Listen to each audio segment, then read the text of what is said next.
I wish good things to you who's watching this. I am Alexey, and we're continuing with round 2 of the 2025 Carcassonne Champions League, where the highest rated player online, the Japanese player with the screen name RabbitRain, will be fighting against the former Spanish national champion with the screen name oscaridis. RabbitRain is currently rated 884, or maybe more. No, 884, which is more than anybody ever. So we're gonna see history continuing to be made. Either he'll rack up and increase the record even further if he wins both games against oscaridis, or finally the Spaniard will stop an end to this madness and be the one to dethrone the... I'm running out of epithets, but yeah, if he manages to dethrone RabbitRain. Anyway, the Japanese player, of course, will be the favorites, the heavy favorites. I mean, you don't get to 880 ELO points just by playing badly. And just to show you the advantage over everybody else, you see, nobody is rated even 800 at the moment. Of course, several players have peaked over 800, a couple more over 850, but really precipice between RabbitRain and everybody else at the moment. So, how oscaridis could win this? If I were the Spaniard, first of all, I would play relatively quickly, but not too quickly. I know that oscaridis tends to play at a relatively fast tempo. Well, actually, it's a very fast tempo. But I would tone it down just a little bit, simply to make sure to avoid any blunders, but I would still play relatively fast just to put some timing pressure on RabbitRain. Because if he has one weakness, if any, that has been time management. He got himself into time trouble in a couple of the qualification matches at the end of 2024. I mean, he won those matches, of course, but some of them maybe were a bit closer than they would have liked. Hi, Helge. So it is now 2000 UTC, so we should be... well, let's see, is oscaridis even online? I guess they should be. And they are indeed playing a game, which I believe must have started.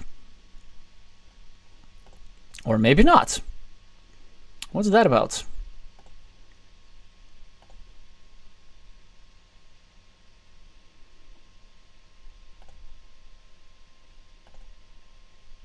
Yes, there we go.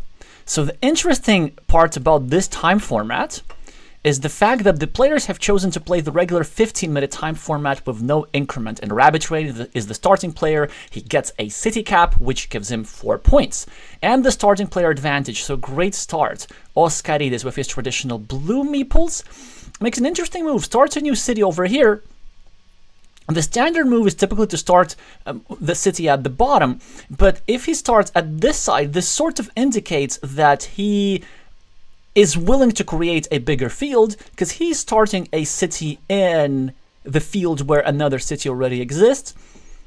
So maybe that's his plan, to defeat the Japanese player in a big field fight. Already a 30-second advantage on the clock. Red starts a new city, which further increases the field.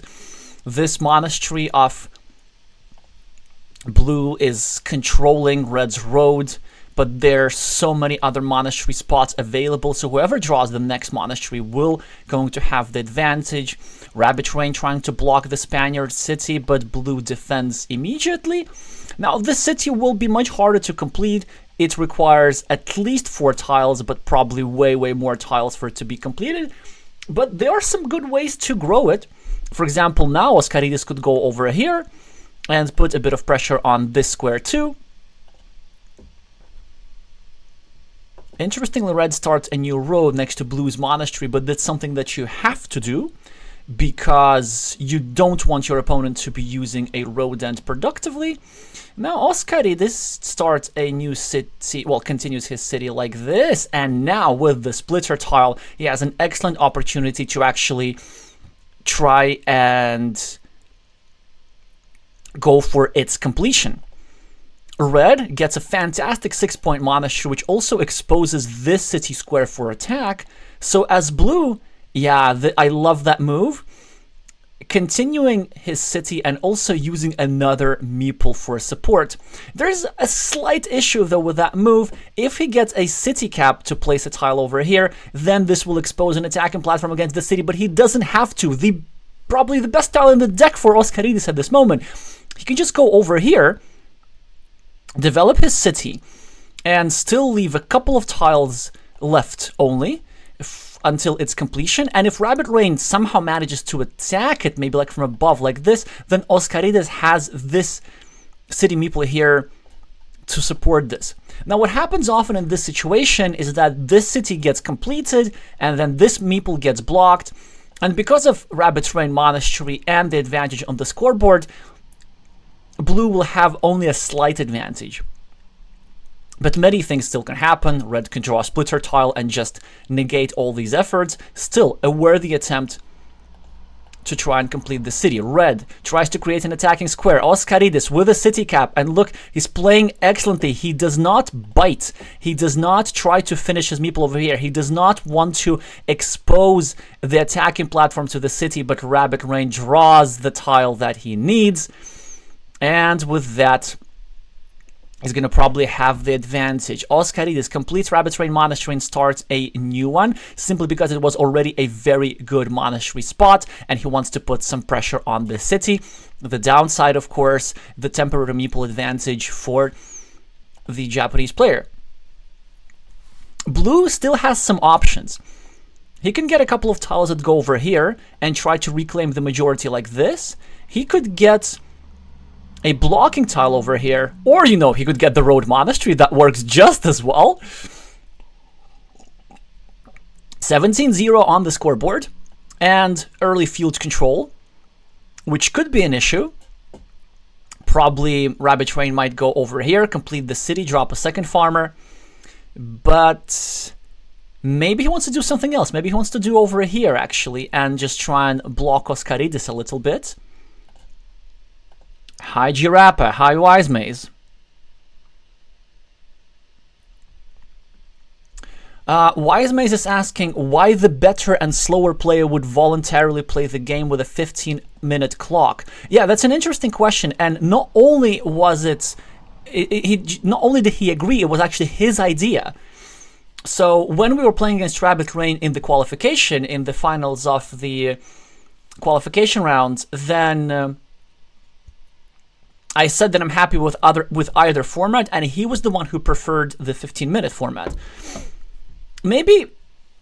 So the advantage of the 15-minute format is that it allows you to be more flexible with your time. So it allows you to be quicker early and then like leave 5 minutes for the end game. Like if you really want to calculate through the end game. In the regular time format with 15-minute increment, because there's a cap on what you can do, like there are these 3 minutes, you can't think more than 3 minutes in the end game. And in tough end games, 3 minutes are not enough. But anyway, so time management wise, I think the Spaniard is doing great. They are playing relatively quickly, but like not too quickly. They were thinking in crucial moments where they needed to think. Now managed to complete their monastery, get some meeples back. Red indeed completed his city, dropped a second farmer. Yeah, that'll be tricky for Oscaridis to do something about this. Also, now a tile is going to go over here, trying to block this meeple. I wonder if blue should go here and defend, or simply start a new road like this. It decides to go for the road.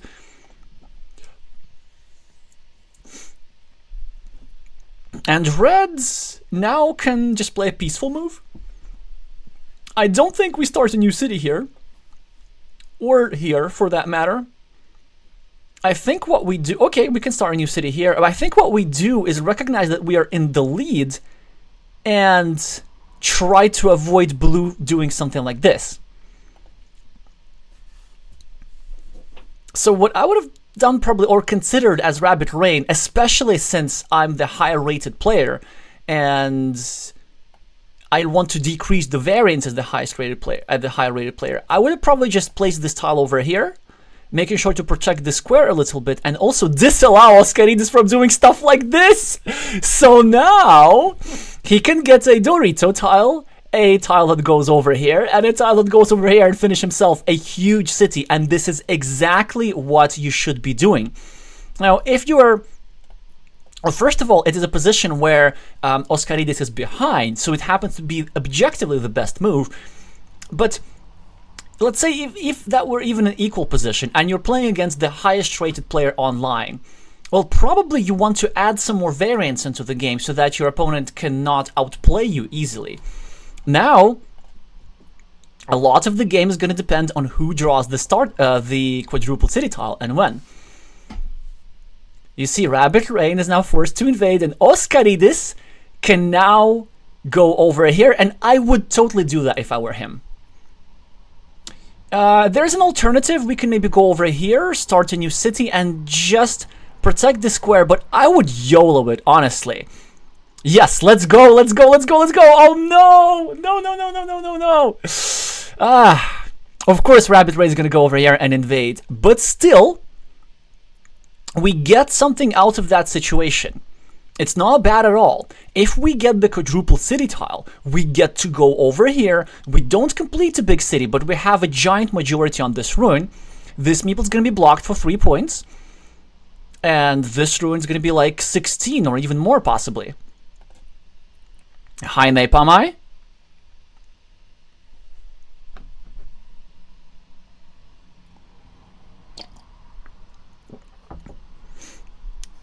So, a splitter for Oscaridis decides to farm, and this is sadly a strategic mistake. I know this is very consistent with Oscar's style, but what he does not realize is that he does not have firepower to create big fields. And this is very... sadly, this is kind of leads from just a misunderstanding of the game, because I think for many players, Carcassonne equals field, especially even for high-level players, especially in the early days of the game. But starting a field fight like this is just a sure way to lose, simply because blue does not have a meeples to do stuff like this. The strategy for blue is as follows. We just start new cities somewhere, we score a little bit, we try to get quick points, and we leave red with the majority on the main field until we can consolidate. We hope that red doesn't draw too many city caps and does not develop that field. And then, you know, maybe we get some monasteries, and maybe we get a road meeple back. And of course, we get the quadruple city tile. And in that case, our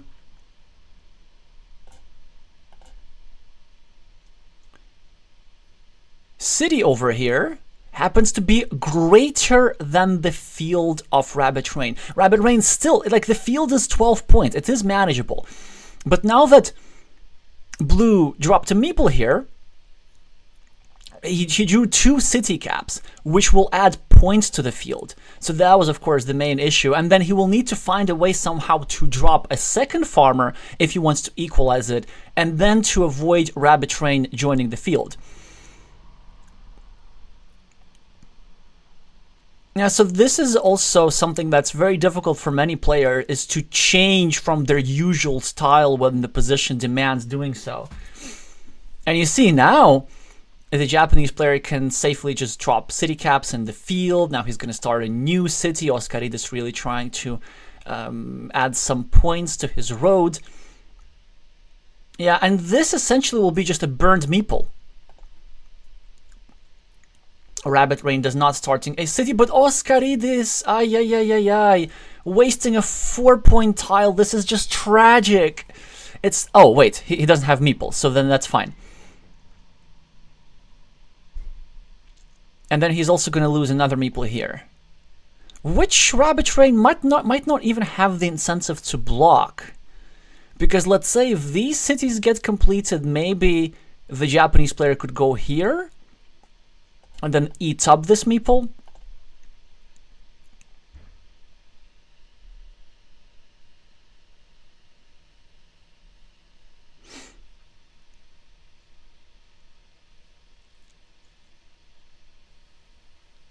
Helgi is saying RabbitRain may or may not put the quadruple city in the hole, depending on the position. This is true.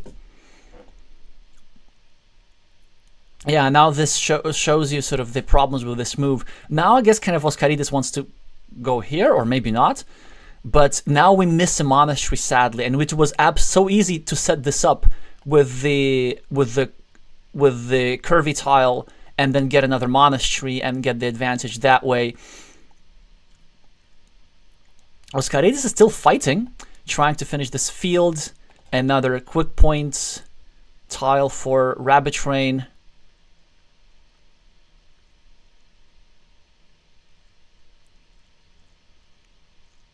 Oscaridis continues his road with the dagger over here. Mr. Rabbit does not want to go over here. Probably wants to do something like this to block the square a little bit, or maybe go at the bottom. A variety of options, or rather go here and try block this road again. That would certainly be annoying. He could also go over here and instead try and obstruct this monastery and this square as well.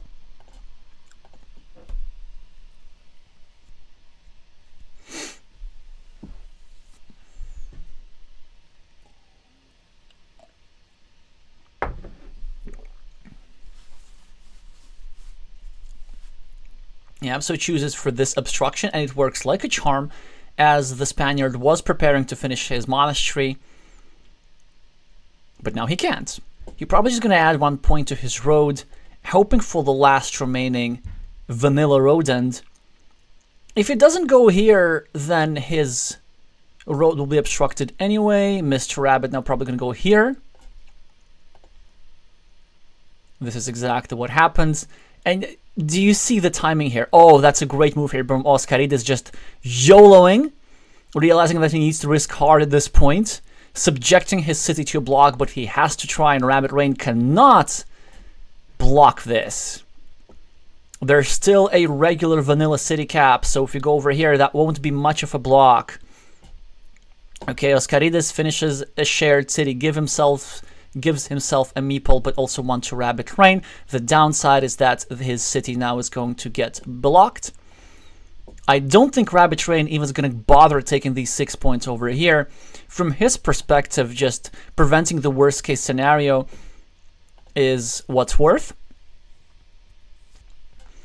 Blue continues his road, and red gets the quadruple city tile to make things entirely uninteresting in this game.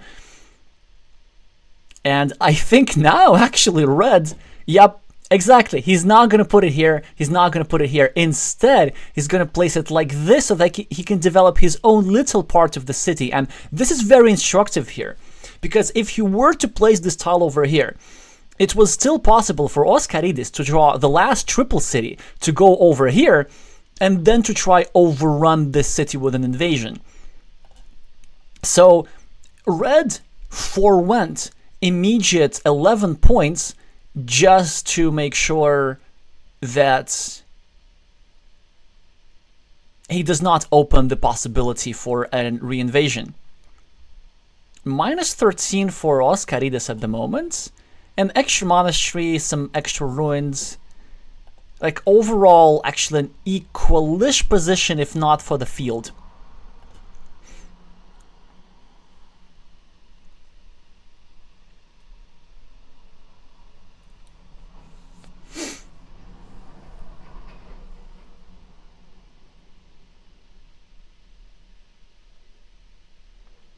Red has a fantastic tile. Probably thinking between starting a new city, or maybe dropping some sort of insurance farmer, or maybe just going over here and grabbing all these city points together with this one meeple over here. Decides to drop an insurance farmer at the bottom, which makes sense. Some quick points for the Spaniard. -9 on the scoreboard. Maybe it's still winnable, because a vanilla city cap goes here. Oscaridis keeps scoring. He could go here now. Then maybe get the... Actually, no. We go here and drop a farmer like this. I think it was a bit of a missed opportunity. Because then there's an option. I mean, RabbitRain drew the vanilla city cap anyway, but I think there was an option if we go here, right, and drop a farmer like this.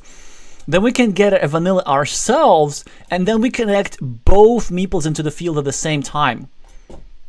So if you attack the field, then you really want to utilize that tactic of trying to attack from several sides, and then bringing in the farmers at the same time. Mr. Rabbit with the starting tile gets 4 more points. And the starting tile for Oscar, simply throwing in the towel, taking 4 city points.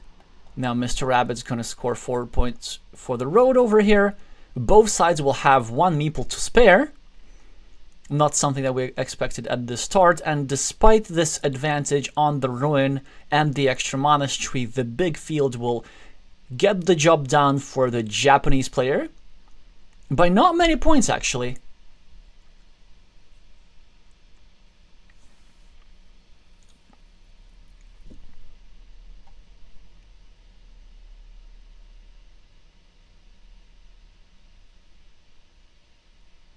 Yeah, hi Elias, actually pointing out in the chat that it was more precise for Oscar to meeple this road for 4 points rather than the city 4 points, simply to take away the option of meepling a road away from RabbitRain.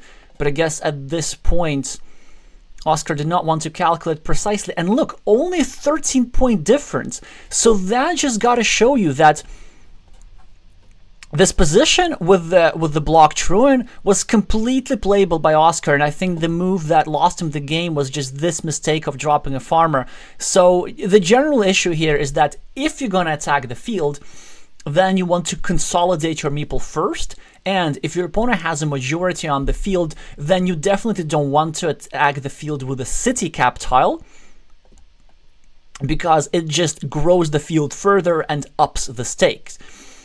So it turns out that maybe if Blue just scored a little bit more, maybe got his monastery meeple back, for example, kept this meeple, then he would have used this straight line, the curve over here, the monastery over here, and then suddenly he has like 10 points extra, a meeple extra, and then it is much, much difficult for Mr. Rabbit here to hold on to his lead. So let's see if something changes in the second game. At least definitely like the spirit here, you know, trying to create a big city. This is the kind of variance that we want if we're playing the highest rated player online, who even now got a couple more ELO points. So let's now update the score and see if the Spanish player can come back.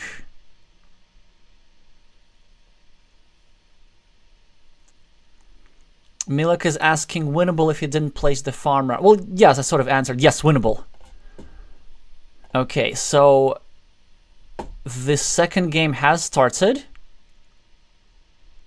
And Oscar, who still has a solid expert rating of 520, starts with a 4-point city and the starting player advantage and the lead. RabbitRain with a curve. Now, the standard move is to go over here, which is what he does. Starts a loop road. Oscar with a city tile.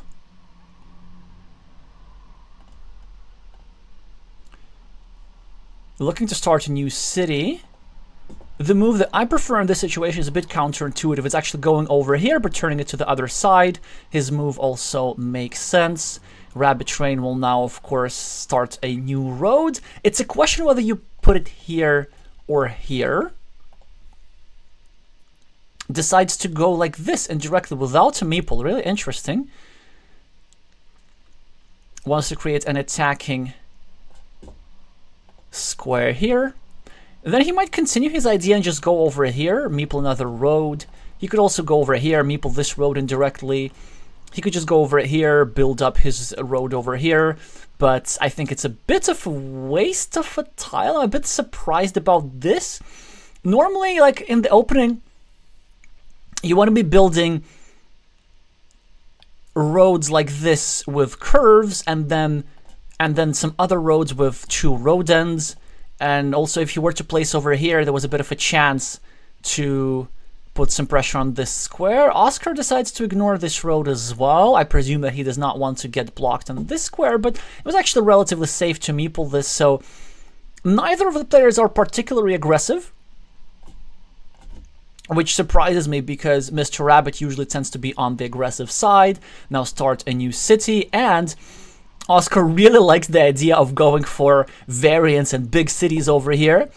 Now also meeples a potentially 3-point road. He has another meeple for insurance. Rabbit finishes his 4-point road and gets a lead on the scoreboard. Oscaridis decides to forego the idea of the big city and just simply expose the square for attack, just so that he gets his own 8-point city. Now, great move from the Spaniard, not being too passive, but going up top, trying to put some pressure on this square. Like, and even last game, actually, Oscar played really, really well, as opposed, except for that just one strategic mistake, which I'm pretty sure he realized later in the game. Now he finishes another city, reclaims the lead on the scoreboard, puts further pressure on this square. Mr. Rabbit with a splitter tile, now probably going to go over here and drop a farmer, which makes sense. And so as a Spaniard, we're now rooting for a Dorito tile or something like this.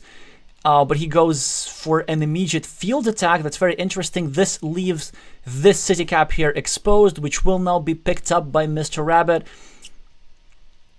But Oscar can now go over here or over here and drop another farmer. Not with this tile just yet.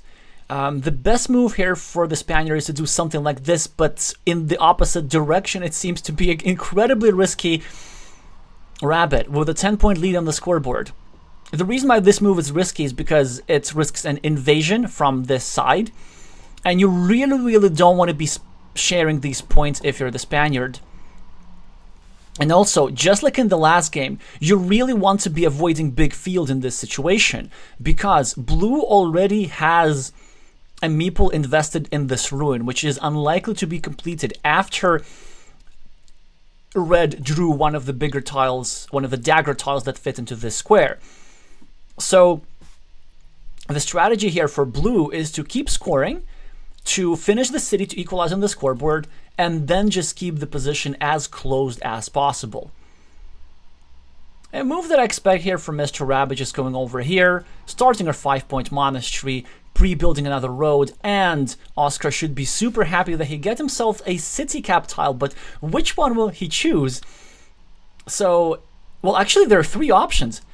He could go, yeah, this one, the one which makes most sense, simply to take care of the meeple, do not allow any invasions, reclaim the lead on the scoreboard, and Mr. Rabbit would have invaded straight away. Now he can't.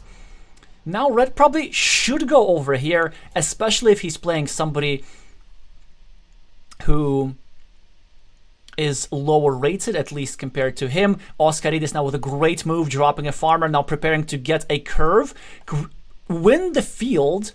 Then this field will not have many platforms for re-invasion. And then on top of that, he'll be able to meeple a nice 5-point road. Red with a juicy city of his own, helping himself with a monastery, and Oscar going for the city at the top, trying to get a city cap and drop a farmer.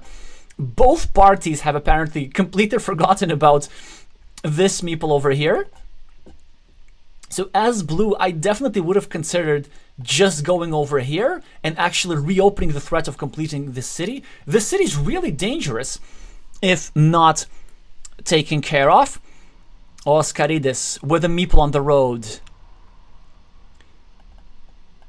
Red with a farmer, and now another potential of platform here and possibly over here. Red prevents blue from easily completing his city. Blue has a variety of options, maybe just over here finishing his city, or continuing his city rather. This of course has the downside of exposing the square. As blue, you really hate to be going here, because you no, you don't be blocking yourself. This was a perfectly live city.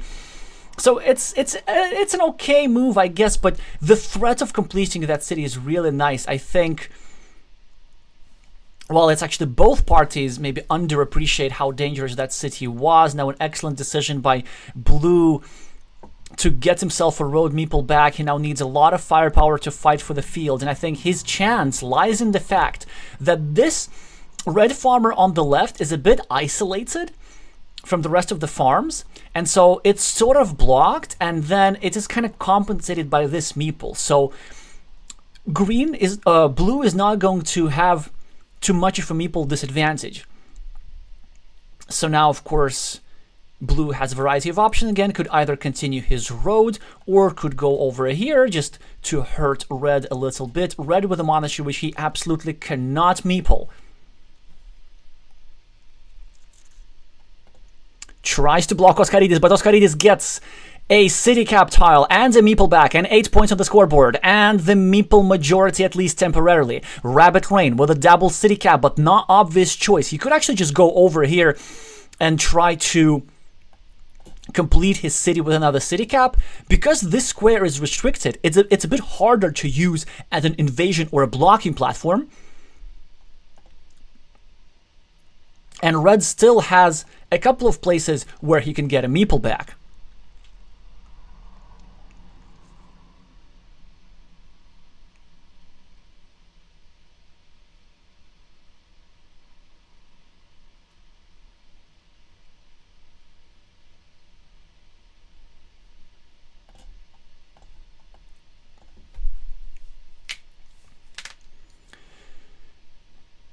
So the Japanese player was with a bit of a time disadvantage on the clock, but actually his time management here is pretty good. We're halfway through the game. He hasn't spent even half his time.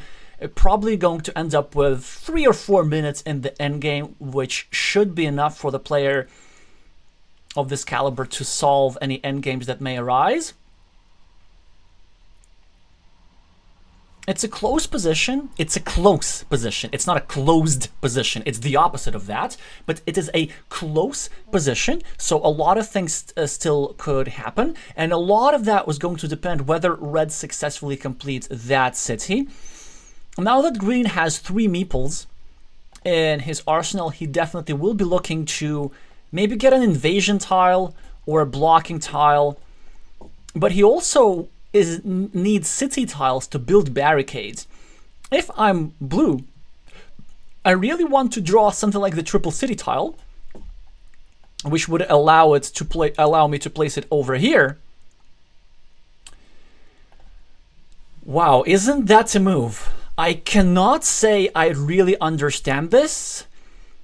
I would understand this if I were behind. Also, if RabbitRain had listened to me, he would have finished the city. Now Oscaridis is going to drop another farmer. And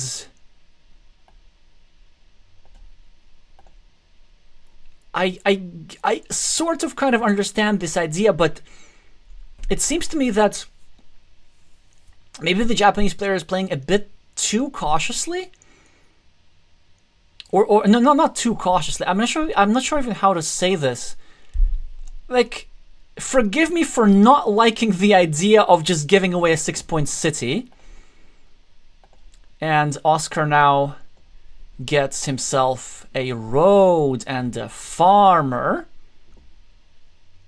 Now also could go over here and restrict this square a little bit, which is exactly what he should do without a meeple.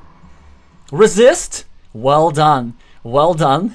For me personally, it's not easy to resist a monastery in such a juicy spot. And the idea why this is so important is not only to restrict this square, but also to make sure that if Red successfully completes his city, he cannot use this farming platform. Well, now Red, of course, is going to go over here and protect himself. Or maybe not. There's some other options available. Okay, so these 2 squares are sensitive, which is why actually I would have thought twice as Oscaridis before meepling these guys over here. But still, this road can survive. There's a sufficient number of crossroads to do something about this. Actually, as RabbitRain, is it crazy to do something like this and drop a farmer and try to connect through this road? And this is what he's doing. Okay, he's not dropping a farmer. Oscaridis decide to create a farming platform with meeple minority. Why would you ever do that? I know the purpose of this move. He's trying to block this square, of course. But red has the connection route in the south, which maybe blue doesn't see. So this meeple is getting into the farm, but it is fine. It is completely fine. The farm will be tied. Maybe blue just didn't notice that this exposes a field connection platform. So very often when you're too focused on one purpose of a move, you kind of forget about the side effects of this move. So red is now thinking whether to go over here and meeple a new city, which is an option, or just go over here straight away with a farmer. And I'm kind of tempted to do the latter a little bit, especially if I'm a little bit behind on the scoreboard. Instead, he goes straight away from the city. Oscaridis, of course, cannot do anything about this, but RabbitRain does not get a city cap. Blue pre-finishes his road. The road is going to be 10 points upon completion. Red tries to severely attack this meeple over here, but now Oscaridis has the chance to finally prevent the greatest threat there is in Carcassonne, and he does that. Blue is now about to get blocked or severely restricted by red. Actually, how severely? I guess if red goes over here, then will that be a complete block? Not yet. This will be a 50-50 block if I'm not mistaken. Still an annoying position to be in, but one which is sort of kind of doable. Still, both sides having one meeple, now a scoring tile for blue. And a lot advantage on the clock. He can really try and use his advantage now. I know he's thinking about this monastery, but resist. Oh, he wants to go for the farmer. Let's go. Isn't that interesting? Decides to drop his last meeple to go for the farm. He also needs actually not to forget to make sure that this farmer invades. That would be tragic to just forget. Wait, 1, 2, 3, 4, 5, 6, 7, 8. There's only one curve remaining. 1, 2, 3, 4, 5, 6, 7, 8. So actually RabbitRain can now go over here, and that will be a huge gain for the Japanese player because, well, blue cannot put curves in two places. And so this meeple will be restricted. I think that's a bit of impatience here from the Spanish player. And the block is indeed what happens. Great move here from Oscar, successfully restricting this city. It's also not the most intuitive move, but the reason why this orientation is best is not because RabbitRain just happened to draw the tile that doesn't fit anymore, but the fact that he now needs the same Dorito tile in both places. Actually, even with this blocked meeple, it shouldn't be such a big deal. It should be... Oh, but now the game is over, sadly. RabbitRain is taking the quick points. Well, I guess Oscaridis can still invade over... But no, that won't work. That won't work, sadly. And blue will end up with just this little field over here. And red will end up with a bigger field. But wait, only 6 extra field points for red? Blue has a bigger ruin? Blue still has the chance to get this meeple back and get the Dorito tile, which would also prolong his city and deny red some city points. Can blue cling on to this? Maybe if red cannot score enough.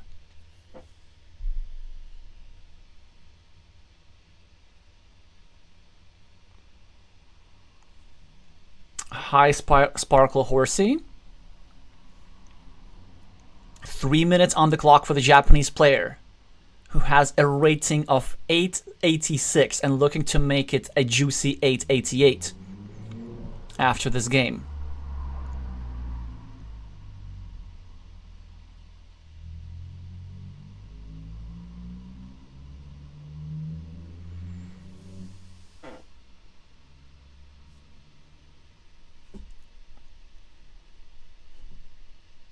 has the starting tile.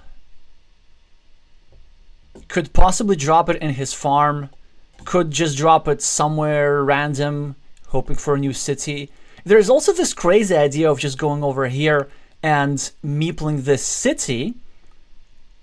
And then the point of that is that we're trying to make sure that we get compensation in case Oscar gets himself a meeple back.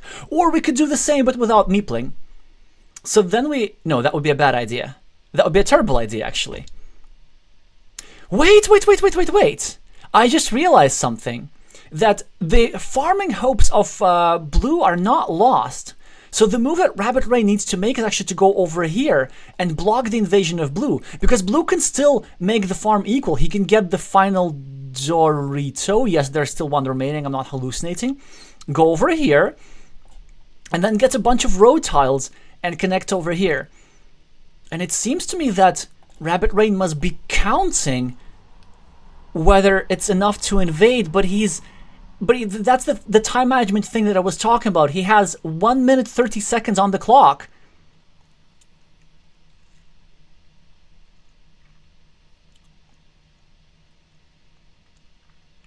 Simply drops a city. Oscaridis gets the Dorito tile, so RabbitRain will not be finishing a city anytime soon, but RabbitRain finishes another 4-point city. Will that be enough? Oscaridis is trying to build up his field. He now gets the extra 3 points from the field. RabbitRain with a dagger. Probably just gonna score 5 points for this road. That's the best that I see.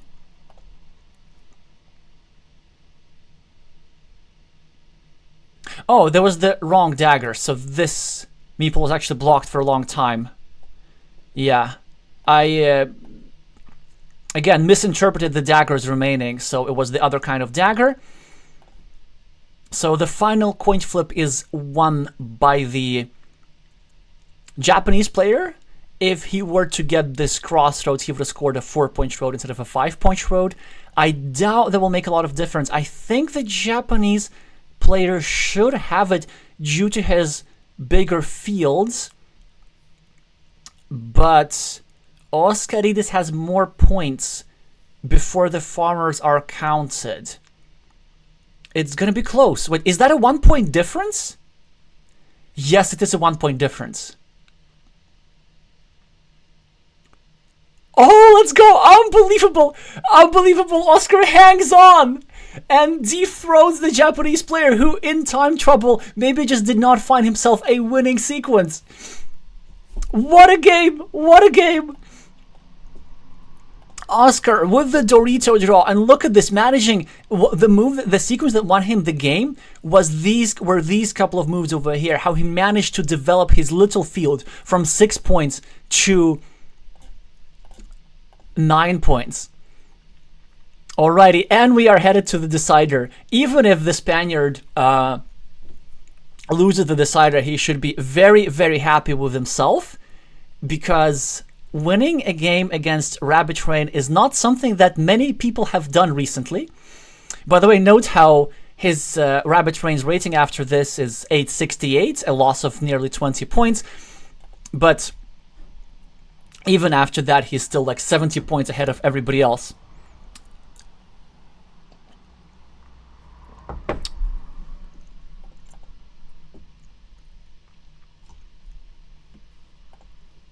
So the decider should be starting soon enough. The players cannot afford to have breaks, I believe, with the tournament standard, with the tournament format.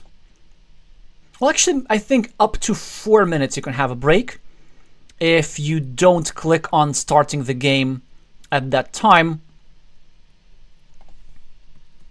Let's actually just keep the final positions available for us. Yeah, if you don't click on starting the game soon enough.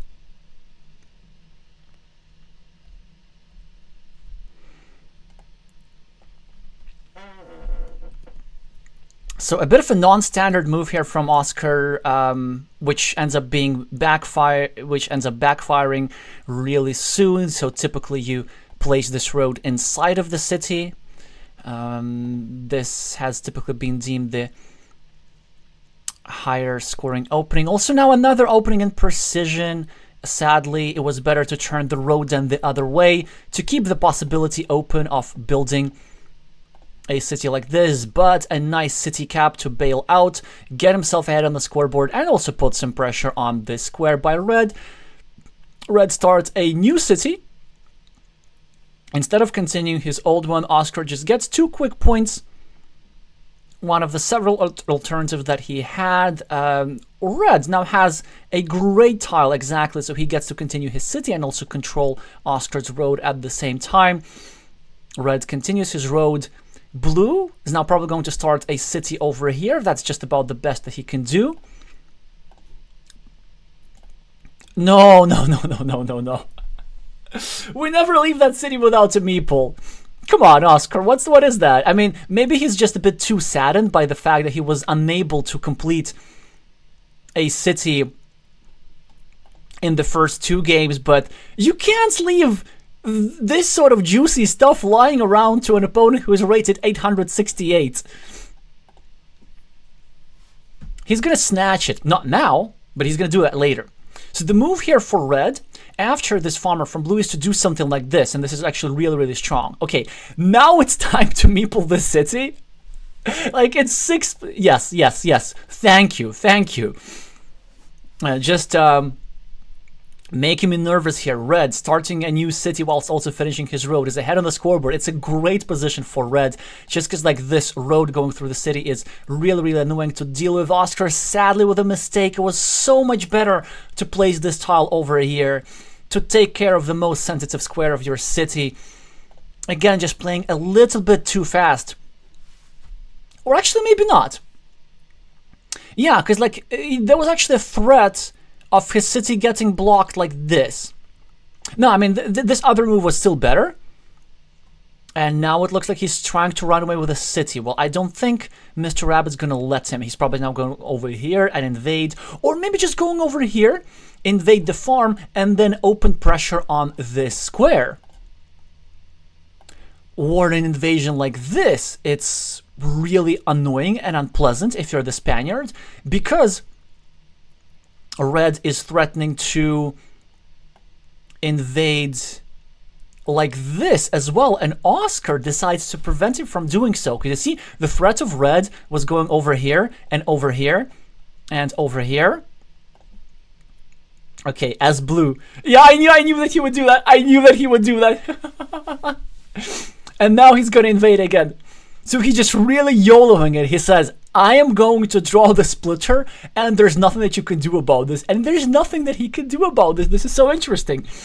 And also, blue can draw a city cap and go over here. And yeah, but look at this. This move totally worked. Even though Oscaridis does not manage to get a straight line and block the square or get a splitter, first of all, there's still a chance that he's going to get a splitter. It is exceptionally unlikely given the fact that 4 Dorito tiles for completing the connection are available for RabbitRain. But this move actually forced a monastery in a bit of an uncomfortable position. Of course, normally RabbitRain would have loved it over here, hoping for another monastery over here. So you definitely got to give it up for Oscar's aggressive style here. And this is the tile that none of our Spanish fans wanted to see in the Japanese player's hand, just completely taking the tension off. So blue will not be completing this big city over here. And red looks like he'll be completing a bunch of monasteries. But Oscar now with a Dorito tile. And can he just draw 3 more Doritos and leave the square empty? Blocking this meeple with 1 point and this meeple with 8. He now finishes a 6-point city, gets closer to the scoreboard. Tries to block red's monastery at the same time. Red cannot defend, but red is building a exceptionally dangerous city at the top. But a great move from blue, trying to block red's city, which he can now not able to defend, and also pre-finishing his road. Red 20 points on the scoreboard. Still a great position. And a straight line for Oscar, who will now, of course, complete the block of Red City and get himself a long-term meeple advantage.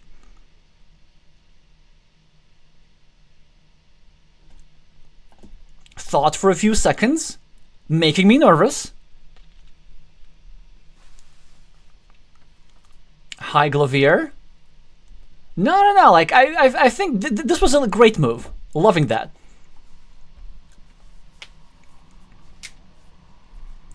It's usually not a bad idea to have a low probability. Whoops, I think a bit of a miss here from Oscar. I mean, I can't blame him for that because the city's grown really dangerous. But what I really would have preferred, it was so important to block this monastery. It's so incredibly dangerous, especially once we've blocked one meeple of our opponents. Every next blocked meeple for them is so much more valuable. And we can attack the city a little bit later, but that city cap would have fit over here. Because now RabbitRain, yeah, he can do just this. And we really hate to be giving our opponent a meeple back so easily. Now this is an amazing sequence for the Japanese player. He gets 9 points on the scoreboard and a meeple back, and this is now very difficult for us. But Oscar, is he going to drop another farmer? Is that a bit premature? Possibly, but no, it's a decent move. Still, this city is possible to be completed for the Japanese player. So blue really wants to draw a straight line and place it over here at some point. So that's why I can't necessarily blame him for foregoing their block, although I just really don't like passing up on opportunities to block your opponent's meeples with one move.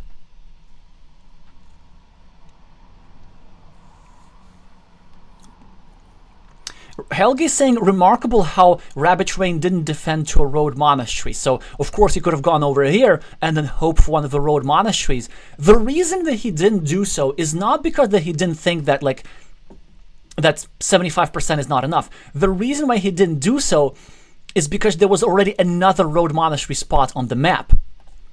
And so with this defense, Red can use curves to complete monasteries and road monasteries over here where Oscaridis placed them.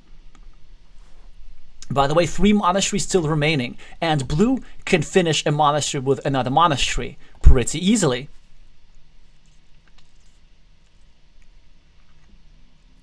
Mr. Rabbit, with a scoring tile, can probably go just over here, take 2 points, restrict blue's field.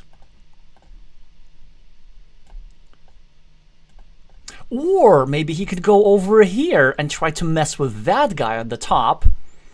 Since both splitters have gone out, it's actually a great idea. Speaking of splitters, vertical splitters are still available. So if RabbitRain gets one or both of them, he could be finishing a big city himself here.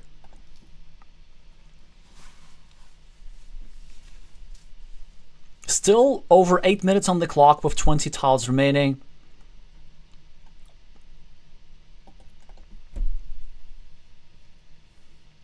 Chances for both players. A slight advantage for Red overall in this position. He decides to score 2 points and restrict blue's field a tiny bit. Blue with a monastery, the best tile possibly in the deck. 9 points for a monastery and 8 for another one. A meeple back, and there's still 1, 2, 3, 4, 5, 6. 3 curves remaining for him to complete that monastery. What a sequence. Mr. Rabbit cleans off the city cap in Oscaridis' field, expand his scoreboard lead to 9 points. Oscar with another monastery, which he can't meeple, probably. I think a bit of a miss. He could have simply tried and harassed Red's road a little bit. The reason for this placement over here is blue is playing with fire now. No, you don't do that. No, you don't do that, blue. No. The way you do that is you first block this guy and then you finish your road. Oh, Oscar. And, like, for example, now, well, first of all, Reds can go just here pretty easily. Or Reds could go on the left, hoping to draw the last remaining tile that fits into that square. But Oscar now gets the last dagger, so he's forced to continue Red's city. And Red will now get an 8-point city, all thanks to Oscaridis. Here's the thing, like, this move was absolutely correct, but putting yourself in a position where you needed to place a move like this was not something that was absolutely correct. Oscaridis builds up his city. RabbitRain's now probably going to block it anyway. 11 tiles remaining and 12 points extra on the scoreboard for the Rabbit. Oscaridis with more field and the temporarily control of this ruin. Still 3 Dorito tiles to complete it.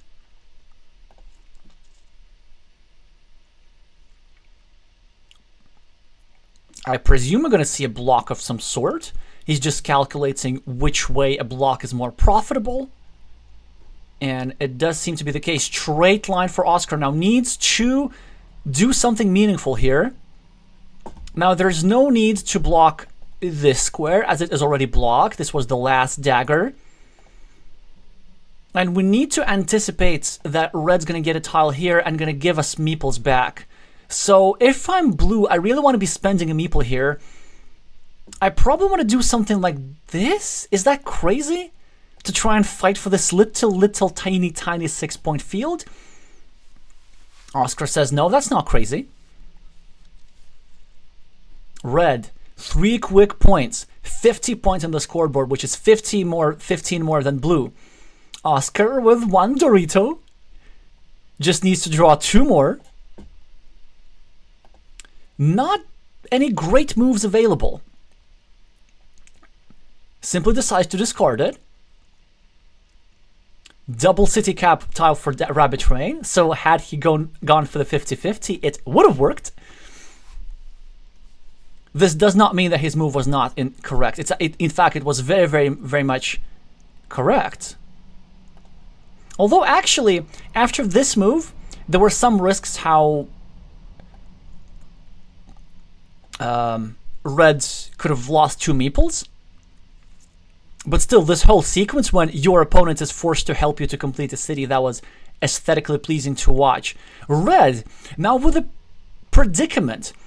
They have a wonderful tile for field development, but their fields are too small for this kind of stuff, so they can't drop a city cap over here, or over here. Or maybe they can. If they just go over here, and maybe somebody meeples one of those cities, like this, then they can get a road monastery as their last tile that would expand their bottom field and connect all those cities at the top. So this is one of the things that you can do sometimes. If you see that your field is too small and you can't drop a double city cap in your field or a city cap in your field, then the second best option is to drop the city cap next to your field or close to your field, and then hope for a tile or a sequence of tiles that allows the unification of those fields.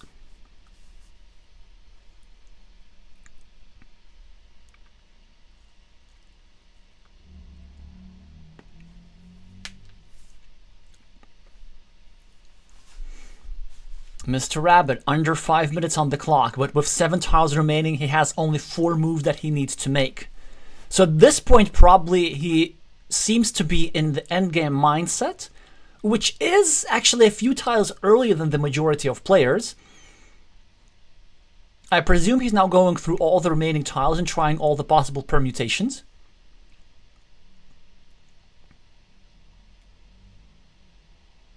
This could be, I see that it is the only reason why he could be tanking, maybe possibly counting the points, which is something that which is something that I have not done yet. So what are we having for points? 15 on the scoreboard. Monasteries cancel each other out.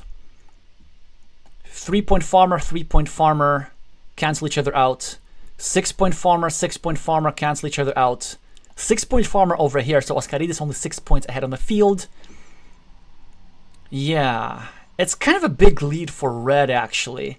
So blue needs not only 2 Doritos, but also blue needs a bunch of other stuff. Maybe... Well, that's a good tile. Getting himself some quick points, but playing way, way too fast. I think it's just a bit of a... It looks like a bit of laziness here. Doesn't want to count. But there were strong moves available. He kind of just gives up a couple of points.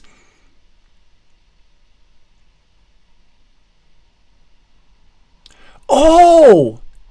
But here's the idea. Oscaridis has now a win path, potentially, with the 2 Doritos. He can just finish his city over here. And then drop a farmer. And it's not something that's particularly easy to stop. It happens 16% of the time, as of now. But will this be even enough for Oscar? So let's say this city is roughly equal this. RabbitRain still had 18 points on the scoreboard. And only down a couple of points on the field. 1, 2, 3, 4, 5, 6, 7... Wait, both Doritos are shielded. 8, 9. So that's an 18-point city. It's gonna be close, but it's not gonna be enough. Because actually, yeah, RabbitRain is gonna go here and take a 7-point monastery. Great tile for Oscaridis. Farmer. Oh, come on, man. Count. You always place a farmer there. Because your opponent is gonna give you a meeple back. And then Oscar is gonna end up with... Oh, no Dorito. That's kind of sad. Well, it is what it is. But yeah, but the problem with that move is that you just always want to meeple something because there's a chance that your opponent is going to give you a meeple back. And if your opponent doesn't give you a meeple back, well then if you get the Dorito, this field will score 3 points. Anyway, it's a bit of a technical imprecision. It actually didn't change the probabilities, the winning probabilities for blue. Still lovely plan over here. Kind of sad that it didn't work, but of course, as usual, just excellently played by RabbitRain. Very difficult to do something about this, and red managed to just get a great advantage on this ruin over here. Then blue was forced to sacrifice so much in order to block this city. He was forced to let red's monastery survive. He was forced to give red an 8-point city. And despite this wonderful sequence of draws, 18 monastery points, it was just not enough. Just not enough. 24 points is the difference. Not so much reflective of the game, and RabbitRain will be winning this match and getting himself over the threshold of 870 again. But at least now we all know it is possible to win at least one game against him. And if it's possible to win one game, then maybe even it's possible to win 2 games. Maybe even somebody accomplishes that. We're going to see that. And congratulations to Oscar for taking a game off RabbitRain. It is not only a nice psychological achievement to be the one who actually stops his record streak, but also it has some practical significance. Because if we look at the group stage over here, we can see that Oscaridis is currently in 4th with 1 loss. He will be getting himself now a 2nd loss, but both of these losses are 1-2. And he played against already the strongest player in the group, who presumably is going to win against everybody else. Or at least most players. There are 3 spots for qualification, and it is quite likely that multiple players will end up with the same number of 1 matches. The first tiebreaker is the number of 1 games, so that's why picking that 1 game of RabbitRain was so important.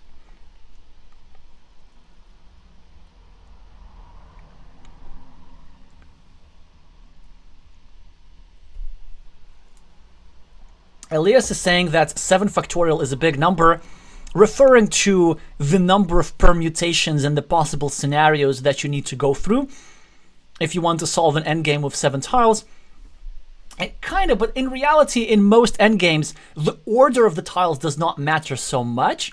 Now, when the order matters, it is much, much more interesting, and typically it is solvable with, like, over the board, it is solvable with like 4 tiles remaining, because you only have to go through 4 factorial or 24 scenarios. But I think in most endgames, the order does not matter that much. It's just you only need to look at the distribution. So, okay, which tiles I get and which tiles my opponent gets. And in most scenarios, it is enough to find your best move.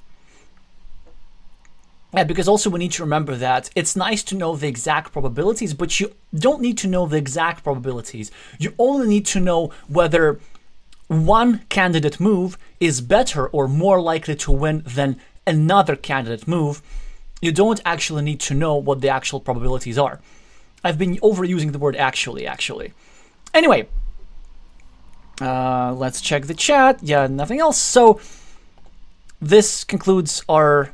Wait, did I update the score? Yes, I did. No, I did not. Updating the score is important to reflect that the Japanese player has won. And despite the valiant effort of the former Spanish national champion. And the final thing remaining is just to see what our plans for the future are. And tomorrow, in under 14 hours, 1230 UTC, we're going to have ourselves a blitz match. Well, not actually a blitz match, but it will feel like a blitz match, trust. So today we were witnessing the fastest player in the world. Tomorrow we're going to look at the second fastest player in the world playing the new master from Thailand. Should be an interesting match with a slight advantage for Pakshay, I think, even though Mate Talbak has a lot of over-the-board experience and top finishes. Just the ascent of the Thai master recently has been nothing short of spectacular. And then after that, well, HT Bry against Alexey is the match that will not be streamed. I will be playing that. And then on 15th of January, we will not be streaming either, but more matches will be scheduled. So I presume something is going to happen before the weekend as well. In order to find out, make sure to subscribe and click the bell notification icon, because the matches are very often scheduled on a short notice. And before you leave, make sure to meeple the like button for the algorithm. It helps more than y'all might think. Then that's it. Thank you so much for watching, and I'm gonna see you soon.